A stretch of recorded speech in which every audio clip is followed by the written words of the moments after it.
Alma Consulting Group, c'est 1 millier de consultants qui accompagnent les entreprises depuis près de 30 ans en France et à l'international. On intervient dans 3 principaux domaines, l'éco-RH, les risques professionnels et la qualité de vie au travail. Et on fonde nos interventions sur 3 leviers, les solutions liées aux économies, aux conseils et aux logiciels. Alors aujourd'hui, je suis venue vous parler de la simplification et autour de la problématique de la simplification, de se dire, on sait que c'est compliqué, que c'est pas facile, quel levier on pourrait mobiliser pour arriver à ce que ce soit un peu plus simple. Alors je vous propose de partager cette problématique en échangeant autour de 3 thèmes. Le premier, c'est comment faciliter la relation avec l'administration au bénéfice de l'entreprise.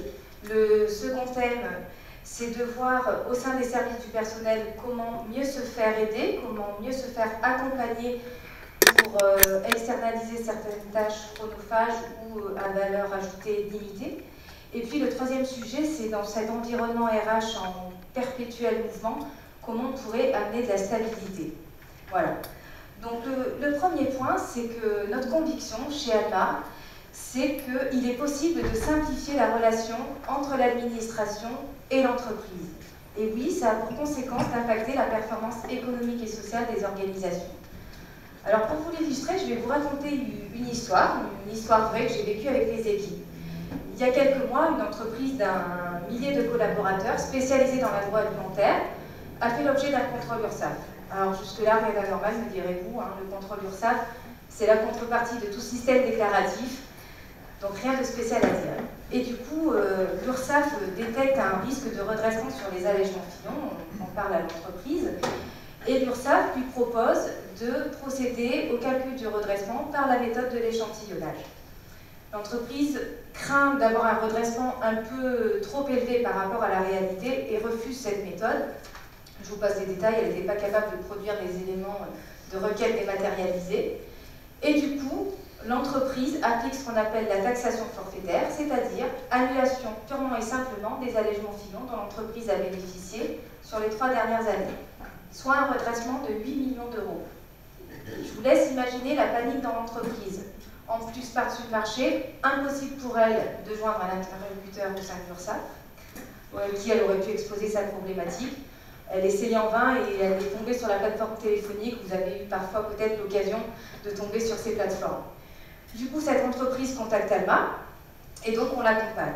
Alors, comment ça s'est passé? En premier, on a permis une mise en relation avec le directeur du recouvrement de l'URSSAF. C'est quand même le numéro 2 au sein de l'URSSAF. Du coup, on a permis à l'entreprise d'exposer directement sa problématique. Ensuite, on a fait une analyse poussée et précise de la situation et on a recalculé les 1400 payes sur les 3 dernières années de façon à chiffrer précisément le montant des allègements Fillon. Alors le chiffrage s'est avéré, au final, était de 600 000 euros. On a même réussi à le baisser à 400 000 parce qu'il y avait des écarts de paye, cette fois-ci, en faveur de l'entreprise. Alors tout ça en combien de temps? C'est vrai qu'en général, quand on conteste un contrôle URSSAF, ça peut prendre plusieurs mois, voire plusieurs années. Ici, grâce à notre mise en relation avec le directeur du recouvrement, on a pu régler tout ça en 1 mois. Alors qu'est-ce qu'on retient de tout ça? C'est un redressement très important évité en un temps très rapide et sans mobiliser de ressources internes à l'entreprise. Vous voyez que notre mission, elle ne s'est pas arrêtée à un instant T, juste éviter le redressement, mais on a permis une démarche structurante qui a permis du coup d'établir une relation personnalisée et sereine entre l'URSSAF et l'entreprise. Vous savez, dans notre quotidien, l'URSSAF, c'est vraiment un partenaire pour Alma Consulting Group. On les connaît bien depuis plus de 30 ans, on reconnaît leur professionnalisme et on s'attache à cultiver de bonnes relations avec eux. Je crois que cette histoire, elle illustre bien la conviction que lorsqu'on simplifie et qu'on facilite la relation, on peut impacter la performance économique et sociale. Alors notre ambition chez Alma, c'est d'accompagner les entreprises dans la gestion de leurs problématiques de ressources humaines. Et aujourd'hui, c'est vrai qu'on constate un monde avec de multiples informations, de multiples interlocuteurs. Au sein des services du personnel, pour un même dossier, pour un même salarié, vous allez avoir affaire aux caisses primaires d'assurance maladie, au CARSAT, à l'inspection du travail, au Pôle emploi, à la GFIP, au direct, etc., etc. Et du coup, il est souvent difficile pour vous, service du personnel, d'identifier le bon interlocuteur au sein de l'administration qui va être capable de répondre à votre demande. Et souvent, vous allez être dirigé vers une plateforme téléphonique. Donc, face à ça, on peut parfois du coup réfléchir à des solutions d'accompagnement ou d'externalisation. Je vais prendre l'exemple des indemnités journalières de sécurité sociale, où on voit bien que c'est particulièrement des tâches qui sont lourdes et complexes, et sur lesquelles on a du mal, du coup, à pouvoir se concentrer sur son cœur de métier. Alors, je ne vais pas vous citer toutes les tâches qui sont liées à la gestion des indemnités journalières de sécurité sociale, mais je voudrais me focaliser sur un point très important. Lorsque l'entreprise pratique la subrogation des indemnités de sécurité sociale, c'est-à-dire lorsqu'elle en fait l'avance, eh bien, en général, quand l'entreprise avance les indemnités journalières de sécurité sociale, souvent le service du personnel il est obligé d'aller relancer régulièrement, quotidiennement, les caisses primaires d'assurance maladie, parce que toutes les indemnités journalières de sécurité sociale ne sont pas rétrocédées. Est-ce que vous savez combien d'indemnités journalières restent dans les mains des caisses primaires d'assurance maladie? Plus de 20 à 30%. Ça veut dire que c'est de l'argent qui dort. Et c'est de l'argent même qui peut être perdu à jamais à cause de la prescription si on n'agit pas.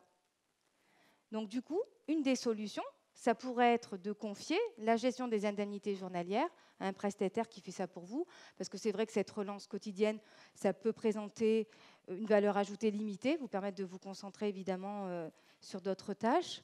Et puis surtout, nous, on est en relation quotidienne avec les caisses primaires d'assurance maladie. C'est notre métier de les appeler tous les jours. Alors, je ne vous dis pas que je connais le numéro de portable de tous les gestionnaires des caisses primaires d'assurance maladie, mais bon, on connaît bien leur mode de fonctionnement, on connaît bien leur organisation, et du coup, on peut agir avec efficacité et rapidité. Et on voit bien que dans cette complexité, on arrive du coup à faire une source d'économie pour l'entreprise en récupérant cet argent, donc une performance économique pour l'entreprise, mais aussi gain de temps et gain de productivité, puisque vous ne mobilisez pas forcément de ressources en interne qui vont être dédiées à cette tâche. Alors, tous les jours, vous cherchez à faire des gains de productivité et d'efficacité, évidemment. Je voudrais citer juste 2 autres exemples sur lesquels Alma peut vous accompagner. Par exemple, en matière d'absentéisme, on fait des diagnostics de l'absentéisme et on identifie les sources, les causes de cet absentéisme, de façon à mettre en œuvre des leviers de prévention, des actions de prévention, et on sait que souvent c'est ça qui est source de performance sociale.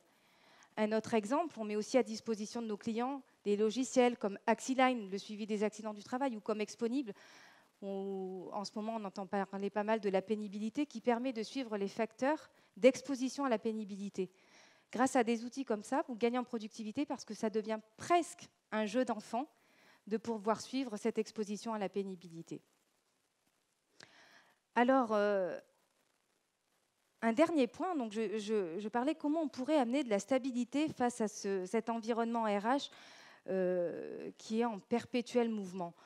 On le voit bien, on est face à un monde complexe et instable. L'État met à la disposition des entreprises de nombreux dispositifs d'allègement, de crédit d'impôt, mais c'est vrai que la loi évolue tout le temps.